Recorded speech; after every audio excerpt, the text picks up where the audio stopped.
गर्भधारणेसाठी कन्सेप्शन योग्य दिवस ओळखण्यासाठी आपल्या मासिक पाळीचे चक्र मेन्स्ट्रुअल सायकल समजून घेणे महत्त्वाचे असते.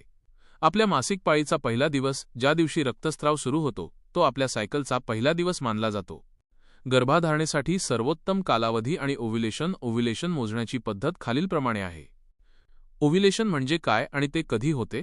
ओव्ह्युलेशन म्हणजे अंडाशयातून परिपक्व स्त्रीबीज एग बाहेर पडण्याची प्रक्रिया.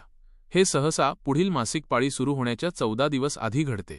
28 दिवसांचे चक्र जर तुमचे चक्र 28 दिवसांचे असेल तर ओव्ह्युलेशन साधारणपणे 14व्या दिवशी होते. इतर चक्र जर तुमचे चक्र 28 दिवसांपेक्षा कमी किंवा जास्त असेल तर ओव्ह्युलेशनचा दिवस बदलू शकतो. उदा. 21 दिवसांच्या चक्रात ओव्ह्युलेशन 7व्या दिवशी होऊ शकते, तर 35 दिवसांच्या चक्रात ते 21व्या दिवशी होऊ शकते. 2. सर्वात सुपीक काळ फर्टाईल विंडो. गर्भधारणा होण्याची शक्यता सर्वात जास्त असलेला काळ म्हणजे ओव्ह्युलेशनच्या आधीचे काही दिवस आणि ओव्ह्युलेशनचा दिवस.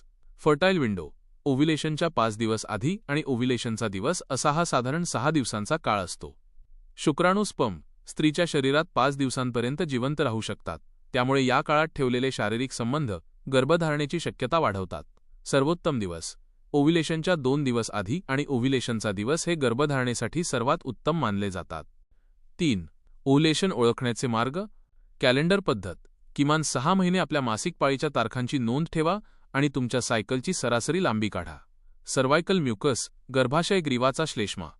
ओव्ह्युलेशनच्या जवळ पोहोचल्यावर योनिमार्गातून होणारा स्त्राव ओला, निसरडा आणि कच्च्या अंड्याच्या पांढऱ्या बलकासारखा एक व्हाईट कन्सिस्टन्सी होतो. हे लक्षण ओव्ह्युलेशन जवळ आल्याचे दर्शवते. ओव्ह्युलेशन किट बाजारात उपलब्ध असलेल्या ओव्ह्युलेशन प्रेडिक्टर किट्स वापरून तुम्ही लघवीद्वारे ओव्ह्युलेशनचा अचूक काळ ओळखू शकता. काही महत्त्वाच्या टिप्स. नियमितता जर तुमची मासिक पाळी नियमित असेल तर ओव्ह्युलेशनचा अंदाज लावणे सोपे जाते. तणावमुक्त रहा. गर्भधारणेसाठी मानसिक शांतता खूप महत्त्वाची आहे.